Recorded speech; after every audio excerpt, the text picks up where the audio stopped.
तुम बांध के रखे रहना, तुम पकड़ के रहना। समझ में आ गया? अपने ट्रस्ट को हिलने नहीं देना। याद रखना, बिना टेस्ट के ऊपर वाला तुमको कुछ नहीं देगा। ये बात तुम बहुत अच्छे से समझ लो। तुमको हर तरीके से टेस्ट देने के लिए तैयार रहना है। तुम टेस्ट दोगे, जब तुम टेस्ट देने के लिए तैयार हो, समझ में आ गया, तब जाके याद रखना, यदि तुम इस साल सिलेक्ट होने वाले हो तो ऊपर वाला तुम्हारे टेस्ट लेगा। समझ में आ गया? तुम्हारे मेंटल टेस्ट भी लेगा, तुम्हारे साइकोलॉजिकल टेस्ट भी लेगा, तुम्हारे फिजिकल टेस्ट का मतलब तुम हो सकते हो बार बार बीमार हो जाओ। समझ में आ गया? तो उस समय तुम घबराना नहीं, वो ये चेक करेगा कि क्या तुम डॉक्टर बनने लायक डिजर्व करते हो कि नहीं करते।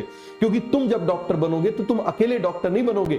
समझ में आ गया? तुम्हारी वजह से तुम्हारी अकेले की लाइफ चेंज नहीं होगी, तुम्हारे आगे आने वाली जनरेशन की लाइफ चेंज हो जाएगी, तुम्हारे पीछे वाले कई लोगों की लाइफ चेंज हो जाएगी, तुम्हारे आने वाले भाई बहनों की सबकी लाइफ चेंज हो जाएगी। तो इसीलिए केवल एक अकेले तुम नहीं हो, इस बात को समझो जरा। तुम वो पर्सन हो, ये समझ लो कि तुम अपने घर के भागीरथ हो। समझ में आ गया? भागीरथ की आपने स्टोरी सुनी होगी, उसके परिवार के कई सारे लोगों को पहले श्राप मिल गया था। समझ में आ गया? मां गंगा का आपने यदि सुना हो, क्लियर है, और सब तपस्या करके जाते थे, लेकिन भागीरथ था जिसने अपने पूरे परिवार को मुक्ति दिलाई थी। तो तुम अपने परिवार के हो भागीरथ हो।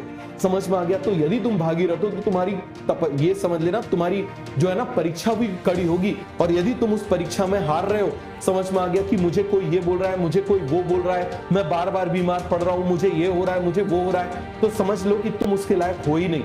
और यदि मान लो तुमको लग रहा है यार बीमार हो गया, कोई बात नहीं, तुम टेस्ट लो। समझ में आ गया? तुम भी अपने आप में गाना गाया करो, कितने भी तू कर ले सितम, हंस हंस के सहेंगे हम।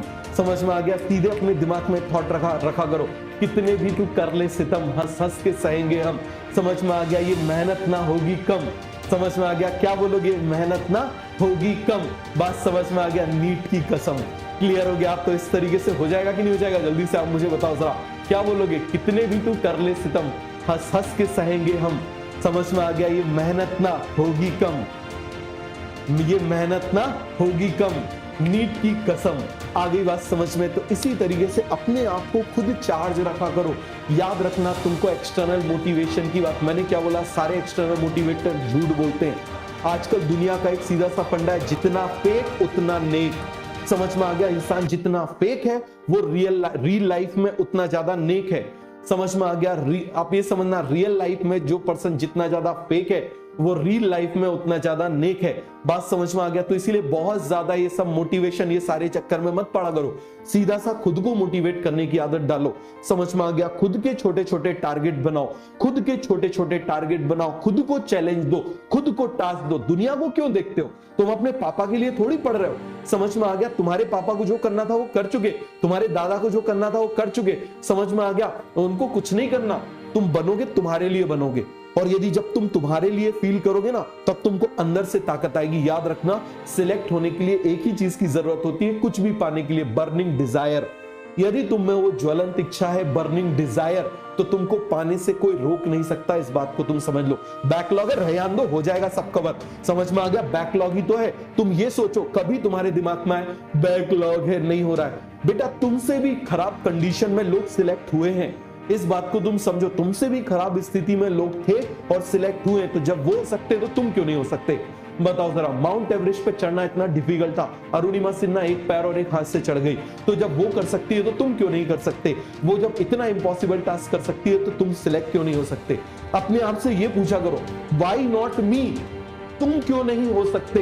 अपने आप से पूछो, तुम क्यों नहीं सिलेक्ट हो सकते? इस बात को जब तुमको ये बार बार तुम अपने आप से पूछोगे ना, तुमको अपने आप पता चलेगा कि तुमसे ज्यादा पावरफुल कोई भी नहीं है। समझ में आ गया? कोई फालतू एक्सटर्नल बकवास की तुमको जरूरत नहीं होती। मैंने तुमको क्या बोला, एक सीधा सा फंडा चल रहा है, ये पूरी रील की दुनिया है। तुम खुद देखो, जैसी तुम रील बना के डालते हो, क्या तुम एक्चुअल में वैसे हो? तुम नहीं हो। समझ में आ गया? तुम ऐसे बिल्कुल भी नहीं हो। इस बात को तुम समझो। तो ये फंडा है सीधा सा, जितना ज्यादा पर्सन फेक उतना ज्यादा आप मुझे बताओ जरा दुनिया के सामने नेक। ये सीधा सा फंडा है। क्लियर हो गया? बहुत ही रेयरली 0.01% लोग आपको मिलेंगे जो जैसे रियल लाइफ में वैसे ही रियल लाइफ में होंगे। समझ में आ गया? तो इसलिए बहुत ज्यादा मत पड़ा करो इन चीजों के पीछे। हो गया?